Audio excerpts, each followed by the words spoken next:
നിഷാദെ, കോടതിയുടെ ബോധ്യങ്ങൾ എന്ന് പറഞ്ഞു കഴിഞ്ഞാൽ അവിടെ ഇരിക്കുന്ന ജഡ്ജിയുടെ ബോധ്യങ്ങളല്ല. അത് നിയമത്തിന്റെ അടിസ്ഥാനത്തിലുള്ള നിയമത്തിലെ എക്സ്ക്ലൂഷൻസിനെ ഒക്കെ തന്നെ പരിഗണിച്ചുകൊണ്ടുള്ള കാര്യങ്ങളാണ് അവർ പറയുക. അപ്പൊ ഒരു കോടതി ഒരു കാര്യം എനിക്ക് തർക്കമുള്ള കാര്യമാണ്. നമ്മുടെ സമയത്ത് മിഥുൻ പറയും, എന്തുകൊണ്ടാണ് RSS ചീഫ് പറഞ്ഞ കാര്യം എന്തുകൊണ്ട് നടക്കുന്നില്ല എന്ന് പറഞ്ഞാൽ പെട്ടെന്ന് നമുക്ക് അപ്പുറത്തേക്ക് പോയിരുന്നു. RSS ചീഫ് പറഞ്ഞ കാര്യങ്ങൾ എന്തുകൊണ്ടും നടക്കേണ്ട കാര്യങ്ങൾ തന്നെയാണ്. പക്ഷെ ഇവിടെ ഞാൻ പറയുന്നത് ഹിസ്റ്റോറിക്കൽ ഇൻജസ്റ്റിസ്, ഹിന്ദു സമുദായം അനുഭവിച്ച ഹിസ്റ്റോറിക്കൽ ഇൻജസ്റ്റിസ് ആക്സെപ്റ്റ് ചെയ്തുകൊണ്ട് വേണം അത് പോവുക. അല്ലാതെ ഇവിടെ ഈ പറഞ്ഞ പോലെ മുഗൾ കൊളോണിയലൈസേഷൻ എന്നൊരു കാര്യത്തെ പൂർണ്ണമായി മാറ്റി നിർത്തിക്കൊണ്ടാണ് നമ്മൾ ഈ കാലഘട്ടം അത്രയും എന്താ പറയുക, മുഗളർ ഇവിടെ വന്നവർ ശരിയാണ്, പക്ഷെ അവർ ഈ നാട്ടിൽ കോളനിവൽക്കരണം നടത്തി ഇവിടെ നിന്നുള്ള സ്വത്തടിച്ച് അവിടെ കൊണ്ടുപോയി. ബ്രിട്ടീഷ് കോളനിവൽക്കരണം പോലെ മുഗൾ കോളനിവൽക്കരണം.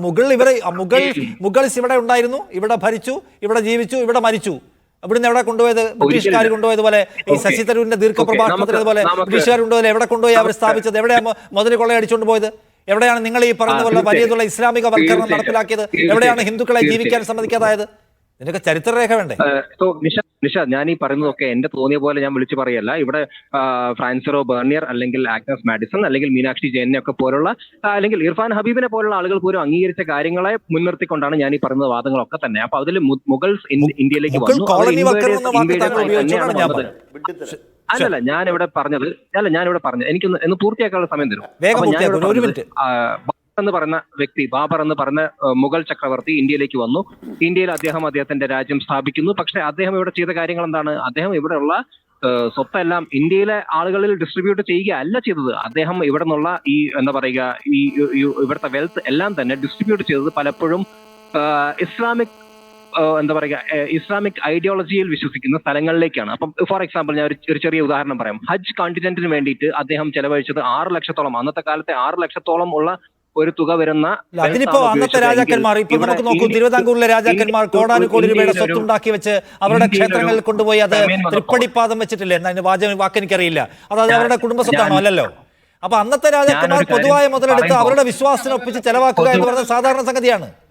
ഈ പറയുന്ന എല്ലാ കൈൻഡ് ഓഫ് രാജാക്കന്മാരും ഈ തിരുവിതാംകൂർ ദേവസ്വത്തിന്റെ കീഴിൽ ഞാൻ പറഞ്ഞത് നമ്മുടെ തിരുവനന്തപുരത്തെ ഈ പത്മനാഭസ്വാമി ക്ഷേത്രത്തിലുള്ള ശതകോടികൾ വരുന്ന ലക്ഷോപലക്ഷം കോടി മൂല്യം വരുന്ന സ്വത്ത് എവിടെ നിർത്താണ്?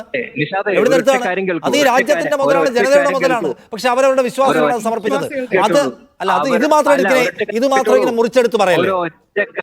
ഒരൊറ്റ കാര്യം കേട്ടോളൂ. ഇന്ത്യയുടെ GDP ഞാൻ എങ്ങനെയാണ് മുഗൾ കൊളോണിയലൈസേഷൻ എന്നൊരു കോൺസെപ്റ്റ് ഇൻട്രൊഡ്യൂസ് ചെയ്യുന്നതല്ല ചോദിച്ചത്. അപ്പൊ അങ്ങനെ ഒരു കോൺസെപ്റ്റ് ഉണ്ട്. അത് നമ്മൾ വിശ്വസിക്കാൻ ആഗ്രഹിക്കുന്നില്ല, അതിനെക്കുറിച്ച് ചർച്ച ചെയ്യാൻ ആഗ്രഹിക്കുന്നില്ല. പക്ഷെ അത് ഉണ്ടായിരുന്നു, എല്ലാ കാലത്തും ഉണ്ടായിരുന്നു. കാരണം അഡ്മിനിസ്ട്രേറ്റീവ് പൊസിഷനിൽ ഇരിക്കുന്ന 99% ആളുകളും സെൻട്രൽ ഏഷ്യയിൽ നിന്ന് വന്ന ആളുകളാണ്. ഇവിടെ ഇന്ത്യയിൽ നിന്ന് അവർ തെരഞ്ഞെടുത്ത ആളുകളൊന്നും അല്ലായിരുന്നു. രണ്ടാമത്തെ കാര്യം, ഇവിടുത്തെ വെൽത്ത് ഡിസ്ട്രിബ്യൂട്ട് ചെയ്യപ്പെട്ട രീതിയെ മാത്രം നോക്കിയാൽ മതി. പിന്നെ മൂന്നാമത്തെ കാര്യം, ഇന്ത്യയുടെ GDP ചരിത്രത്തിൽ ആവർത്തിക്കുകയാണ്.